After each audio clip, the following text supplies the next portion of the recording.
Hello viewers, সবাই কেমন আছেন? আশা করছি ভালোই আছেন। তো আজকের ক্লাসটা খুবই স্পেশাল হতে যাচ্ছে, কেননা যারা কিনা তোমরা কেউ একটা বাক্য ইংরেজিতে রূপান্তর করতে পারো না এবং ইচ্ছা যে পরীক্ষার মধ্যে বানায় বানায় লিখবা, তো তাদের জন্য এই ক্লাসটা বিশেষ করে স্পেশাল হতে যাচ্ছে।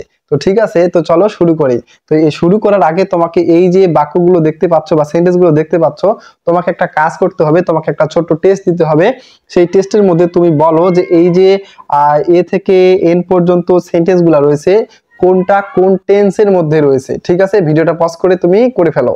তো চলো শুরু করি। দেখো প্রথম বাক্যটা দেখো, করিম হ্যাজ আ হোয়াইট ক্যাট। করিমের একটা কি রয়েছে? সাদা বিড়াল রয়েছে। ঠিক আছে, তো সাদা বিড়াল রয়েছে, এটা কোন টেন্স বলো তো? যদি তোমার উত্তর প্রেজেন্ট পারফেক্ট হয় তাহলে তুমি ভুল। কেন ভুল? কারণ তুমি এই বাক্যের মধ্যে দেখতে পাবা যে প্রেজেন্ট পারফেক্টের স্ট্রাকচারটা কিন্তু ফলো করা হয়নি। কেন? দেখো প্রেজেন্ট পারফেক্টের স্ট্রাকচারটা হচ্ছে সাবজেক্ট প্লাস তোমার কি হ্যাভ হ্যাজ থাকবে, অবশ্যই একটা ভিতরি থাকবে, কিন্তু তুমি লক্ষ্য করো যে এখানে হ্যাজ রয়েছে কিন্তু ভার্বের কোনো ভিতরি নেই, অবশ্যই প্রেজেন্ট ইনডিফিনিট টেন্সে রয়েছে। দ্বিতীয় বাক্যটা দেখো যে ইট ওয়াজ স্যাটারডে। এই বাক্যের মধ্যে কি ওয়াজ রয়েছে কিন্তু কি নেই? আইএনজি কিন্তু নেই। তাহলে এই বাক্যটা অবশ্যই পাস্ট কন্টিনিউয়াস হচ্ছে না, কি হচ্ছে? পাস্ট ইনডিফিনিট হচ্ছে। তৃতীয় বাক্যটা দেখো, আই অ্যাম এ স্টুডেন্ট। আমি একজন ছাত্র।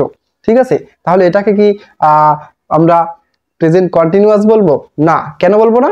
কারণ এখানে এম আছে ঠিকই কিন্তু ভার্বের কোনো আইএনজি নেই, অর্থাৎ এই এমটাই কিন্তু এখানে মেন ভার্ব বা প্রিন্সিপাল ভার্ব হিসেবে কাজ করতেছে। তারপর এটা দেখো, হি স্পিক্স ইংলিশ। সে ইংরেজি বলে। ঠিক আছে, সে ইংরেজিতে কথা বলে। তাহলে এখানে দেখো যে ভার্বের সাথে কি রয়েছে? এস রয়েছে। এখন তুমি আমাকে এই প্রশ্নের উত্তর দাও যে ভার্বের কোন ফর্মের সাথে এস যুক্ত হয়? অবশ্যই ওয়ান ফর্মের সাথে এস যুক্ত হয়। তাহলে যেহেতু ওয়ান ফর্ম, আর ওয়ান ফর্ম মানেই হচ্ছে কই বলতো? Present indefinite tense. তারপর এটা দেখো, দেই ওয়ার অল প্লেইং ফুটবল। তারা সকলেই ফুটবল খেলতেছিল। ঠিক আছে, তো এখানে কি রয়েছে? ওয়ার রয়েছে। এখন খুঁজবো আমরা আইএনজি আছে নাকি নেই। যদি আইএনজি থাকে তাহলে কি পাস্ট কন্টিনিউয়াস, আর যদি আইএনজি না থাকে তাহলে অবশ্যই সেটা পাস্ট ইনডিফিনিট। ঠিক আছে, তো দেখো এখানে ওয়ার রয়েছে, এখানে কি রয়েছে? আইএনজি আছে, তার মানে এটা হচ্ছে পাস্ট কন্টিনিউয়াস। তারপর এটা দেখো, হোয়ার আর দে গোয়িং। বলো কোন সেন্টেন্স? অবশ্যই এটা ইন্ট্রোগেটিভ সেন্টেন্স। এখন বলো কোন টেন্স? হোয়ার আর, এখানে আর আছে, এখানে আবার কি আছে? ভার্বের সাথে আইএনজিও আছে। তাহলে এটা হলো তোমার কি? Present continuous tense. বুঝতে পারলা? তারপর এটা দেখো, হ্যাজ হি কাম। সে কি এসেছে? এখানে দেখো টেন্স কিন্তু হচ্ছে তোমার প্রেজেন্ট পারফেক্ট টেন্স, আর সেন্টেন্স হচ্ছে তোমার ইন্ট্রোগেটিভ। বুঝতে পারলা? তারপরেরটা, আই ডোন্ট ওয়ান্ট টু ইট। আমি খেতে চাই না। এখন বলো এটা কোন টেন্স? নিঃসন্দেহে কিন্তু এটা হচ্ছে তোমার প্রেজেন্ট ইনডিফিনিট টেন্স। কেননা এই যে দেখো আমরা ডু পাইছি এবং ওখানে ভার্বেরও কি পেয়েছি? ওয়ান পাইছি, সেজন্য এটা কোন tense? Present indefinite tense. I number দেখো, they have finish the work. এখানে কি রয়েছে বলতো? হ্যাভ রয়েছে এবং ভার্বের কি রইল? ভার্বের ভিতরি, তাই এটা প্রেজেন্ট পারফেক্ট টেন্স। বুঝতে পারলা?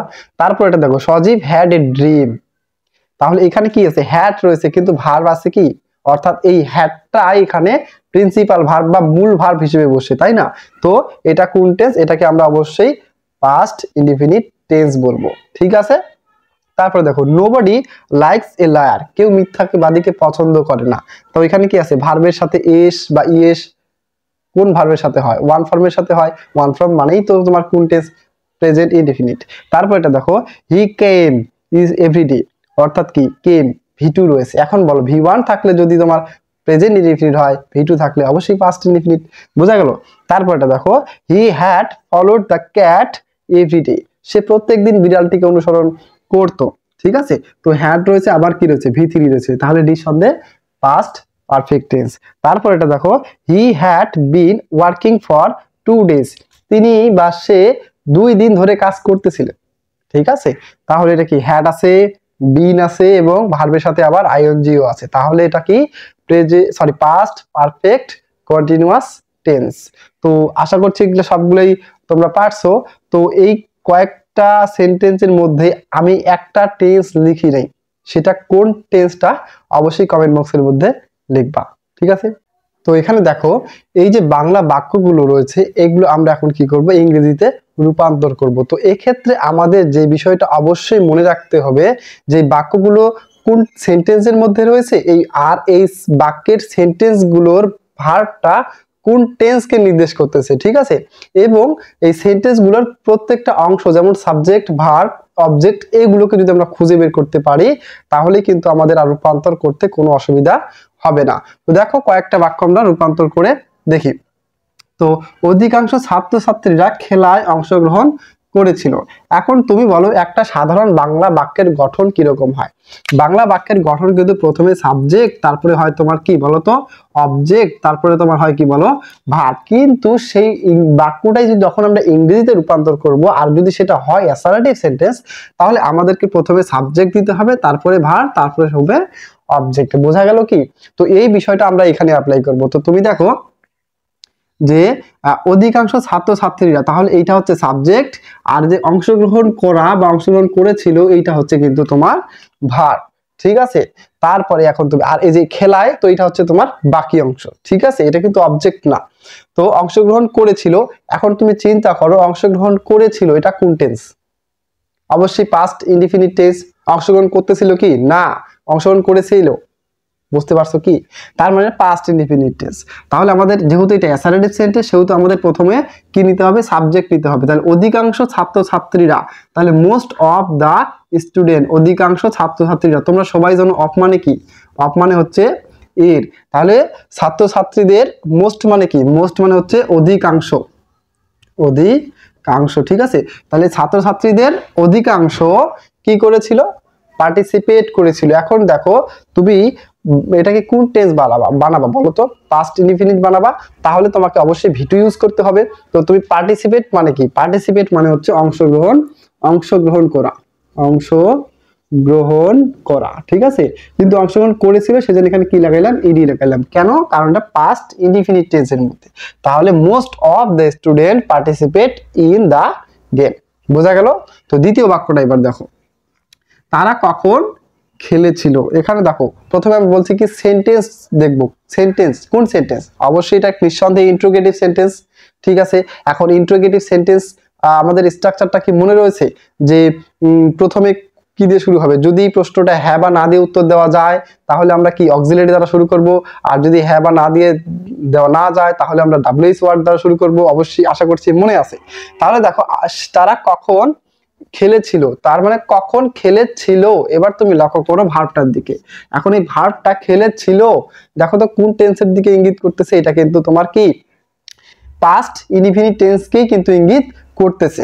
সেক্ষেত্রে এখন আমরা কি লিখবো, তারা। তাহলে আমাদের এখানে হচ্ছে সাবজেক্ট হচ্ছে তারা, আর এই যে কখন, কখনই ইংরেজি কি বলতো, অবশ্যই হোয়েন, বুঝতে পারলা। তাহলে এইটাই কিন্তু আমাদের ডাব্লিউএইচ ওয়ার্ড, আর এটা আমরা অবশ্যই হ্যাঁ বা না দিয়ে উত্তর দিতে পারবো না, তাই কখন, তাহলে হোয়েন। এখন ইন্ট্রোগেটিভ সেন্টেন্স অনুযায়ী হোয়েন ডাব্লিউএইচ ওয়ার্ডের পরে কি বুঝবে, অবশ্যই অক্সিলারি ভার্ব। এখন তুমি বলো যে পাস্ট ইনডিফিনিট টেন্সে মানে ভি2, এখন ভি2 থাকলে তুমি কি ডু, ডাজ, ডিড বাইর করবা, কোনটা বাইর করবা, অবশ্যই ডিড বাইর করবা। আর যদি ওয়ান থাকতো তাহলে তুমি ডু বাইর করতা, আর ওয়ানের সাথে যদি আবার ইএস থাকতো তাহলে তুমি কি বের করতা, তুমি এস বা ইএস বের করতা, ঠিক আছে। তো এখানে যেহেতু ভি2 তাহলে তুমি কি বের করলা, ডিড বের করলা। তাহলে আমার এখানে কি ডাব্লিউএইচ ওয়ার্ড হলো, এখানে হচ্ছে আমার অক্সিলারি ভার্ব হলো, আর এখানে কি হলো সাবজেক্ট হলো, আর এখানে হচ্ছে আমার মেইন ভার্ব। এখন এইখানে একটা কথা যে দেখো প্লে তোমার হিসেবে এখানে প্লেট হইতো, তাই না। তো প্লে কেন হলো, যখন মনে করো আমি খেজুর থেকে খেজুরের রস বের করে নিলাম, বা কুশা বা আখ থেকে আখের রস বের করলাম, এখানে আমার আখের কি পড়ে থাকবে, খড়ি পড়ে থাকলো, তাই না। তো ডিড আমি এখানে নিয়ে নিলাম, সেজন্য এখানে আমাকে ভার্বের ভি1 ইউজ করা লাগতেছে, বুঝতে পারলা। তো তারপর এটা দেখো, অন্য খেলোয়াড়রা প্রস্তুত হচ্ছিল, তাহলে the others players were getting ready. ভালো করে দেখো, অন্য খেলোয়াড়রা, এটা কোন সেন্টেন্স, অ্যাসার্টিভ সেন্টেন্স। তাহলে অন্য খেলোয়াড়রা, তার মানে এটা হচ্ছে সাবজেক্ট, প্রস্তুত হচ্ছিল, তো প্রস্তুত হওয়ার ইংরেজি হচ্ছে তোমার গেটিং রেডি, ঠিক আছে। এখন প্রস্তুত হচ্ছিল, বলো কোন টেন্স, ভার্বটা কোন টেন্সকে নির্দেশ করতেছে, হচ্ছিল, তার মানে অতীতে কাজটা চলতেছিল, তাহলে এটা কি পাস্ট কন্টিনিউয়াস। আর পাস্ট কন্টিনিউয়াসের গঠনটা কি মনে আছে, ওয়াস, ওয়ার এবং ভার্বের সাথে আইএনজি, যেহেতু কন্টিনিউয়াস। আচ্ছা, তো দেখো এখানে অন্যান্য খেলোয়াড়রা, এই যে দেখো দ্য আদার্স প্লেয়ার্স, ঠিক আছে, এটা হচ্ছে আমাদের কি সাবজেক্ট। এখন এই যে আদার্স প্লেয়ার্স যারা রয়েছে, এটা কি সিঙ্গুলার নাকি প্লুরাল, মানে একবচন না বহুবচন? অবশ্যই বহুবচন। কিভাবে বুঝলাম? এই যে রয়েছে। তারপরে দেখো এখন যেহেতু সিঙ্গুলার না প্লুরাল, সেহেতু আমি ওয়াস ইউজ করব না ওয়ার ইউজ করব? অবশ্যই দুইটার মধ্যে ওয়ারটাকে ইউজ করব, কারণ ওয়ার হচ্ছে প্লুরাল। তারপরে দেখো ভার্বের সাথে আমি আইএনজি দিলাম, বুঝতে পারলা? তাই আমি কি করলাম, যে অধিকাংশ অন্যান্য খেলোয়াড়রা, দ্য আদার্স প্লেয়ার্স প্রস্তুত হচ্ছিল, ওয়ার গেটিং রেডি। বোঝা গেল?